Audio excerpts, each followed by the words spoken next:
One of the Boston Celtics' worst habits is just gone now, and Sam Hauser shows us how unguardable the Celtics can be. It's right now on the Locked On Celtics podcast. Thanks to Blockbuster brand, it's holiday season, drop Drew in the mix. And 3 from KP, no we not on the Knicks. Flushing competition like Al on Giannis. Juice and Big Deuce, still B-Town's finest. Banner 18 going up in the rafters. Watch the C's game in locked on after. Karalis on the breakdown, clutch like a tip from D. White on the breakdown. John on the mic, documenting domination. Matter pen a back bay, it's all C's nation. Rain and J's, how we started, raising business, how we finish. Locked on Celtics pod, home of the winners. Peace. Hey there, welcome back to the Locked On Celtics podcast, right here on the Locked On Podcast Network, where it is your team every day. And I got you every single day, Monday through Friday, plus bonus podcasts when they play on the weekends. I'm going to be on a 13 podcast and 14 night stretch here. So make sure you're subscribed wherever you get your podcast. Watch the show on YouTube, hop into the comment section, let me know what you think. If you're new to the show, I'm John Karalis. Used to play a long time ago. Now I'm covering the Celtics for Boston Sports Journal. And today I am covering a 130-104 complete, utter domination of the Washington Wizards. Today's show is brought to you by LinkedIn. LinkedIn Jobs helps you find the qualified candidates you want to talk to faster. Post your job for free at linkedin.com/LockedOnNBA. That's linkedin.com/LockedOnNBA to post your job for free. Terms and conditions apply. Later on, we'll get into some of the stuff with the injuries. We'll get into the defense, which no one's really talking about after this game, but the defense was really good. Sam Hauser, obviously the big story. I'll get to him in a little bit. But I want to start with this focus. This Celtics team that came into this season, everybody was worried about playing down to opponents. And frankly, what have we seen it maybe 3 times? You had the Lakers game. You had a game in Memphis. You had a game in Charlotte. And that's maybe 1 or 2 more. Maybe. The Celtics, as much as we still worry about them playing down to opponents, and, you know, it's not unreasonable to say, hey, I'm worried about a good team playing down to the competition. The Clippers just lost to the Atlanta Hawks, who are missing like half their team, and they played down to an opponent and it got burned. Every good team has an opportunity to get burned by a bad team every once in a while. But the Celtics came out with that focus, no sign at all that they were playing down to the Wizards.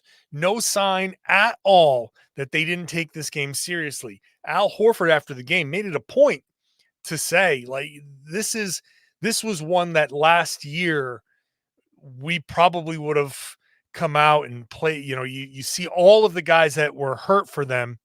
You know, it's not just that they played the Wizards, who are bad. They played the Wizards, who were shorthanded and missing half their team. And the Celtics could have come out, frankly, they could have come out and played down to the competition, probably still won by 15 or 20. Never mind having the game up past 30 for as long as they did. What was their biggest lead? 36. The Wizards never led in this game, tied a few times, but that's about it.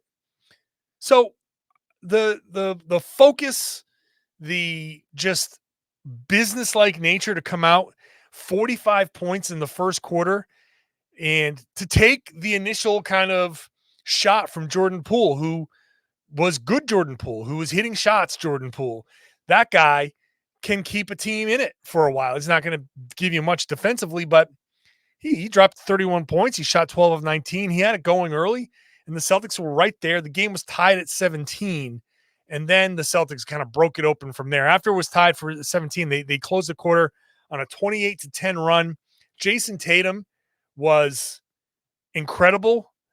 And my favorite play of the game was Boston's first offensive possession, because it was Jayson Tatum getting the ball, taking it into the post, playing through the defender, going up, drawing the foul.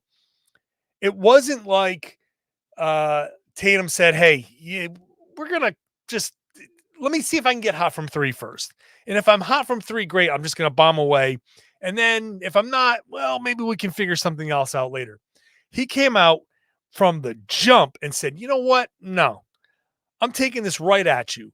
I'm taking this right down your throat. You have no rim protection. You got nobody on this team that can check me at all. So guess what I'm doing? I'm playing some bully ball, and I'm going to go right through you. That is the type of Jayson Tatum. And you heard Scal talking about it on the broadcast, and he's like, I could watch this Jayson Tatum play all the time. This Jayson Tatum with that mentality, basically saying, hey, good luck. You come try to stop me. He dropped 18 points in the first quarter. And the aggressiveness that he showed was just, I think, a tone setter. And if you wanted any example of where the Celtics were going to be in this game, how they were mentally in this game, that was it right there. First possession. Like I said, Al Horford after the game said, we respected our opponent, which is, it's a weird thing to say, but when you're a good team and you're playing a bad team, to me, the number one sign of respect you can show a bad team as a good team is beating the tar out of them. Like, absolutely. It's the most disrespectful thing on a basketball court is toying around with an opponent. I never, ever wanted the feeling of someone taking it easy on me. Even if I was ever outmatched, even if I was ever just, if the other team was that much better than us, I didn't want them to screw around and like, well, look at this. We're just having fun. Ha ha ha. We're goofing around. That to me was always disrespectful. I think that's like a basketball wide thing. It's respectful to come out there and play your absolute best. And if you're 20 points better that night, then so be it. If you're 50 points better that night, then so be it. Because on the other side of that, I want to test myself. I want to see, where am I against the best?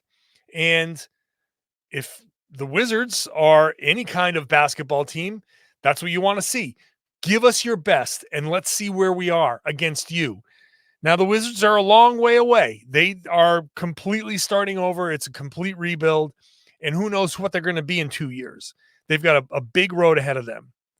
But the Celtics came out and showed the respect that is necessary in basketball by attacking and playing hard and saying, this is what you got coming, right? You want to play the best. This is what we got for you.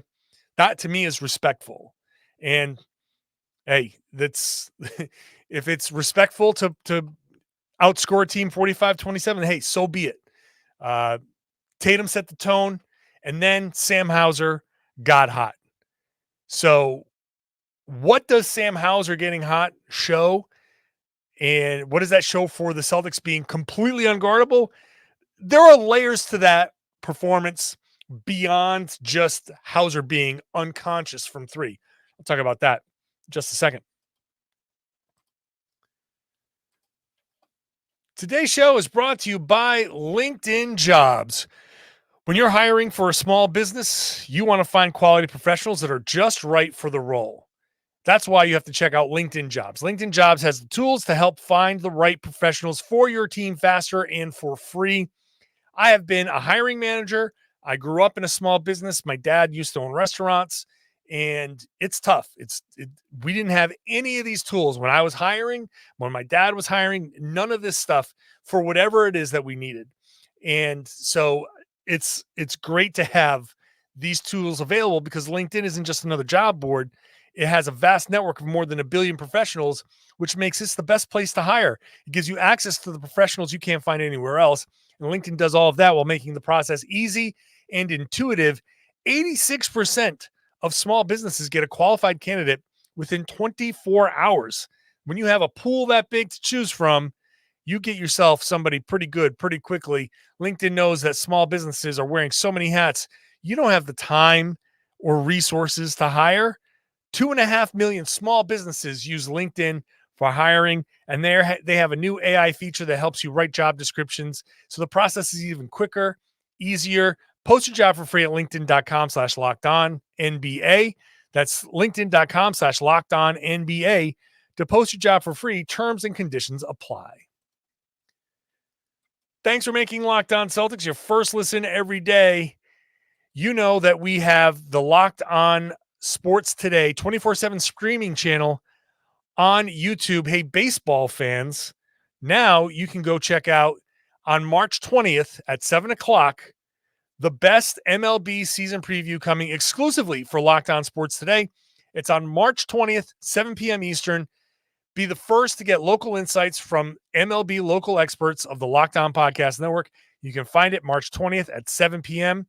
on the Locked On Sports Today 24/7 streaming channel on YouTube or on the free Amazon Fire TV channels app.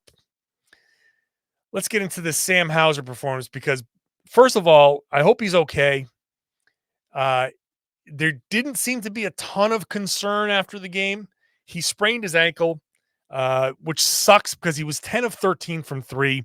This was the third quarter, and he was on his way. He was absolutely going to break the Celtics record. There's no way he wasn't going to make two more three-pointers the way he was shooting. But he got to 10 of 13. The record is 11 for the Celtics. Marcus Smart has that. I'm not worried, by the way. I'm not worried. Hauser's going to break that record someday. This is probably one of a dozen 10 3-point performances he's going to have for the Celtics. He's going to have these performances throughout his career. So 10 3-pointers for Sam Hauser it's probably not going to be like a big deal, especially in today's NBA, especially playing for Joe Mazzulla. And he's so capable of getting hot that this will not be the last time he does this or threatens to break the record, or actually probably breaks the record at some point. He and the running kind of theme throughout all of the post-game media availability was how Sam took all of these shots completely in rhythm, completely within the flow of the offense, didn't force anything. In fact, the only one shot that he probably, you can say, well, he kind of forced that one, was the last one that he took, the one he sprained his ankle on, which was on the sideline. It wasn't like part of the play. He was just kind of backing away on the sidelines and just bad luck, stupid luck. But all of the shots that he took were completely in rhythm. In fact, he did hit another three-pointer. It got wiped out by the Al Horford illegal screen. But he had opportunities to take more shots. He just didn't take all of them. There was a stretch in the second quarter, super impressive. And this goes to show you what Sam Hauser is about. He had just hit his sixth three-pointer. Washington calls timeout. Next Celtics possession, he gets the ball on the left side, and he could have just taken a probably contested shot, but it would have been probably a clean look for him. I feel like it would have been a clean look for him. The type of heat check type of shot that a guy who had just made his sixth three-pointer would have been like, hey, let's just test the limits of this. But he didn't do it. After the timeout, it comes out, he finds Al Horford, middle of the lane, jump hook, assist. Next trip down, very next trip down, gets the ball on the right side, has the defender right up on top of him. If you're looking for your shot, simple, one hard dribble, step back. Tatum does this a million times. One hard dribble, step back, create your space, take your shot. No one would have blamed Hauser for doing that. But what does he do? No, I'm going to drive all the way baseline as Drew Holiday is cutting the opposite way baseline, the best corner three-point shooter in the game. So Hauser's like, yeah, I'm going to draw these defenders and I'm going to kick it over to Holiday. Holiday happened to miss the shot, but it was the right play.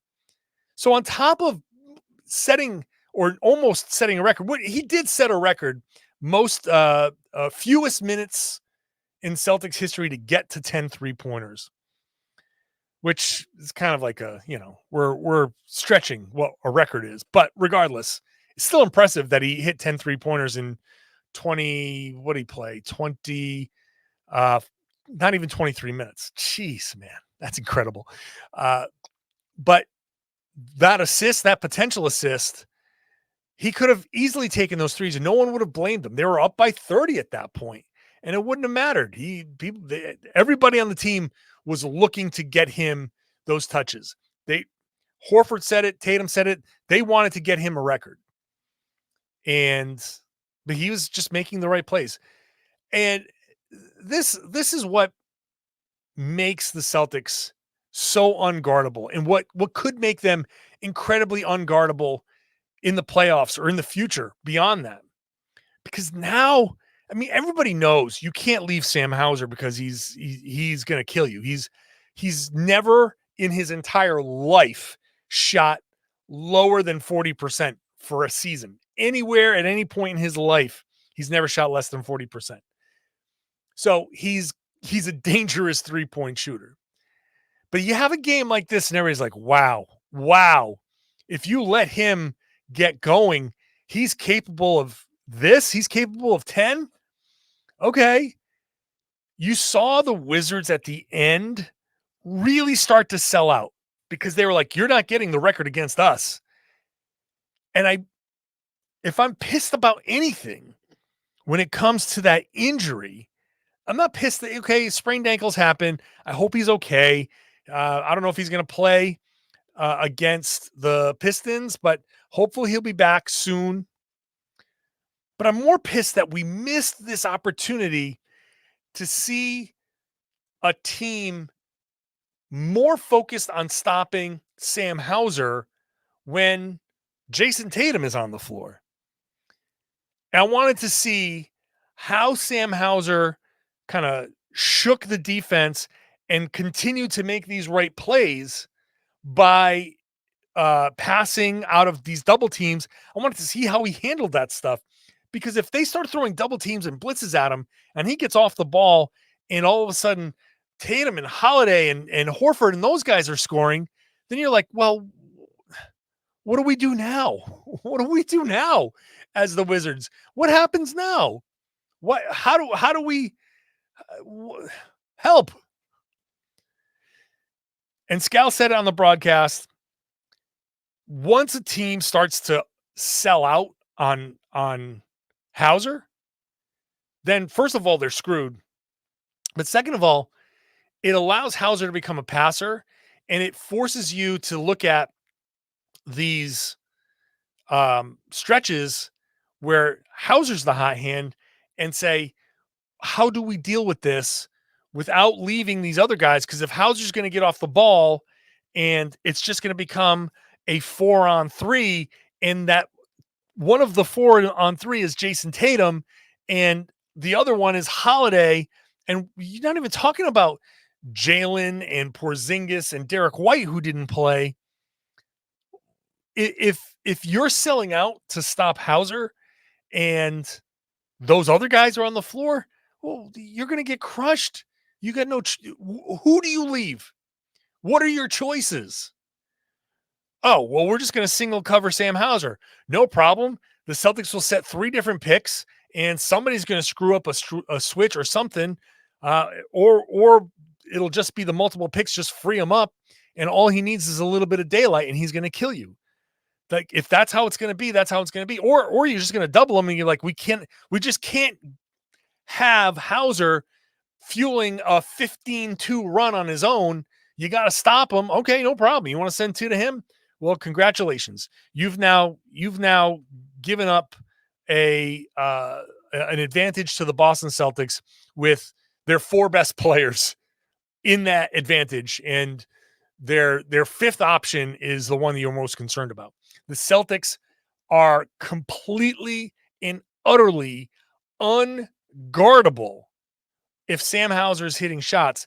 And if he's not going to shoot 10 of 13 every game, but if he gets hot, he is capable of hitting 6, 7, 8 3-pointers and killing you.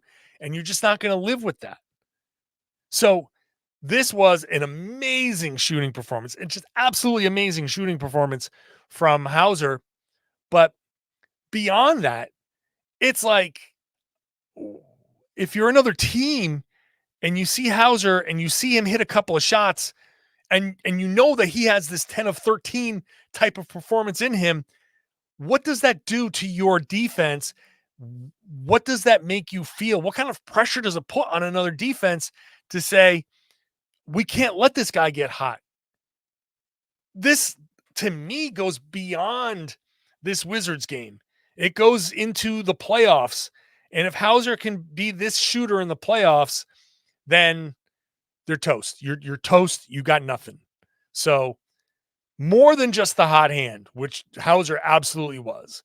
And when he gets going like this, it's impossible to stop the Celtics. It kind of puts the league, I want to say, on notice. I'm not sure that's exactly the right terminology, but it's the one we always use. It makes, I think it really, if you're a coach, if you're an opposing coach and you're game planning for the Celtics and you see Hauser hit a couple, I think a performance like this in the back of your mind, you're just like, oh crap. And that's a lot of pressure for another team to face. We haven't talked about the defense yet, which I thought was really good. We'll talk about that and these injuries and how I think this is playing out. We'll talk about that next. Today's show is brought to you by Stitch Fix. You know, that instant confidence boost you get from an outfit that makes you look really good. I mean, come on. We've all worn a fit. We walk into a room, you're like, I'm the best looking MF in this room. And you carry yourself like that. Well, Stitch Fix can make you feel that way all the time because they can easily upgrade your wardrobe with a professional stylist that helps you find new on-trend favorites that will work for you. Just give your stylist your size, your budget preferences, and you get boxes when you want, how you want, no subscription required. They send you 5 just for you pieces, outfit recommendations, pro styling advice. You keep what works, you send back the rest. Stylists will always send you the just right pieces. The fit is going to be on point. They have this kind of style ESP. They're just going to get you. They're going to figure you out. And it makes it all so easy. You don't have to shop. You can save that time and effort. The outfits you get will make you look and feel really good. And if you're just not feeling it, you can send it back. Shipping, returns, exchanges are always free. Style that makes you feel as good as you look. Get started today at stitchfix.com/locked-on. That's stitchfix.com/locked-on. stitchfix.com/locked-on. Thanks for making Locked On Celtics your first listen every day. Go check out Locked On NBA. I will be back. Oh, I'm so happy to be back on Locked On NBA this month. It was my first time this month after the Celtics play on all these Tuesdays. Finally, I get to get back with my guy, Jake Madison, but it's rotating hosts all week long. So make sure you're checking out Locked On NBA wherever you get your podcasts. A fun way to cover the whole league. The defense in this game was really good. The Celtics, their goal is 25-point quarters. Washington had 27, 26, 25, and 26. So the Celtics were just right there. The Celtics forced 16 turnovers, and they scored 22 points off of those turnovers. As compared to Boston's 15 turnovers, only gave up 11 points. So not only was some of that the Celtics getting back and stopping the transition, the Wizards only had 8 fast break points. There were 4 of 8 on the fast break. The Celtics had 18. So outscored them 18-8 on the fast break by forcing 16 turnovers. 9 of them were steals. So you got live ball turnovers. That's the key. It doesn't matter. You can sit there and force 20 plus turnovers, but if they're not live ball, it's you're still gaining possessions and preventing them from scoring. But at the same time, the live ball turnovers are so much more damaging. So 16 turnovers but 22 points off those turnovers is really it's a great number. The Celtics with their 9 steals, Tatum had 3. I thought Tatum, going back to my first comment, Tatum was locked in from the beginning. He was locked in on both ends. I thought him setting the tone, like I said, with the aggressiveness, but also on defense, he was there. He was in passing lanes. He did a great job on both ends of the floor. He had 6 rebounds, 6 assists on top of all of that stuff. But the 3 steals, just 2 turnovers and a block shot. He really was great on that end. The Celtics got great defense. Xavier Tillman. I got to shout out Xavier Tillman for, he played not even 15 minutes, but there were stretches in there where he was really, really good defensively. He's an underrated defender. Al Horford, great defensively. Holiday, obviously great defensively. He had a couple of block shots. Luke Cornett blocked a couple of shots. The defense is not going to get a lot of shine. I waited till the third segment to talk about it, but the Celtics defense in this one was really good. And I think it's going to get way overshadowed by the 3-point shooting, but that defense is what helped fuel that big first half run. So shout out to the Celtics for the defensive effort, which is something that kind of can go away in a game like this. Like winning 130, by scoring 130, you're going to win a lot of those games, but it's very easily could have been a 130-122 final. So the Celtics keeping it to 104, and a lot of that's garbage time. They gave up the 26 in the fourth quarter. This was a 30-plus point game the whole way. After basically starting in the middle of the second quarter and on, it was a 30-point game the whole way. Again, the Celtics, no Jaylen Brown, no Porzingis, no Derek White. I think this is part of a resting strategy, which is smart. The Celtics have 5 games this week. So back-to-back, day off, a game, day off, back-to-back. So they should be resting guys. And I would hope Tatum takes one of these days off. I know that he wants to play. He said it again after this game. I want to play. Look, I am happy that he wants to play, that he wants to be out there. This is exactly what you want from a star. You don't want guys to be like, oh yeah, cool, I'm sitting. Awesome. I'll sit as often as you want. You don't want that attitude, but at the same time, you're gearing up for the playoffs now. So hopefully Tatum can sit one of these games, kind of just take a break. Let's not push it. I think having a couple of guys out and starting, like they started O'Shea Brissett and they started Sam Hauser. I think having those guys start is a nice kind of energy boost right away. Like these guys who don't normally play, getting in there in the starting lineup, that's going to pick up the energy a little bit.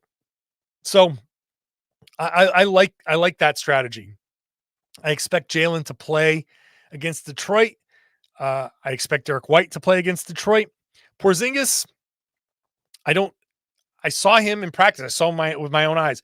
No wrap on his leg, no nothing. He's out there shooting. He looks fine, but they're being cautious. They're being really, really cautious with him, as they should. I think that they took advantage of this back-to-back to say, hey, let's give it one more game. Al Horford's not going to play against Detroit, so maybe Porzingis does.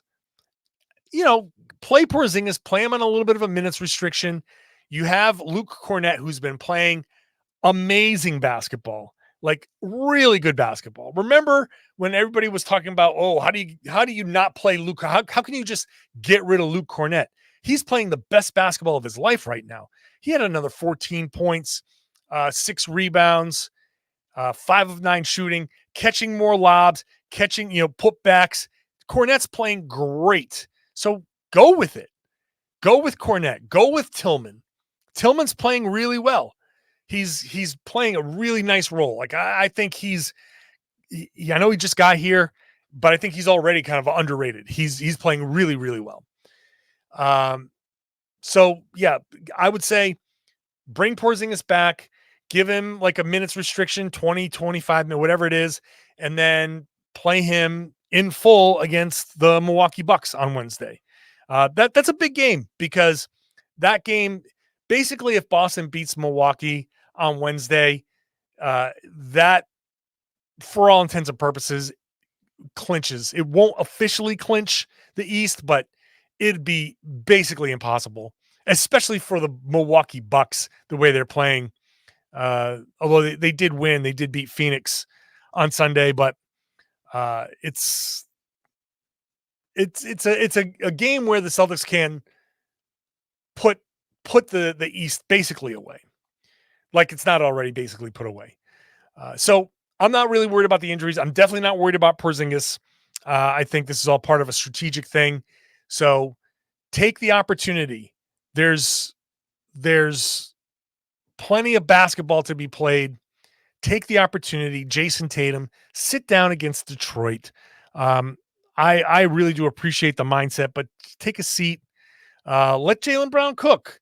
Let Jaylen go out there and have his night to lead the offense and play the whole first quarter and all of that stuff, and take it easy. So injuries, not really worried about them.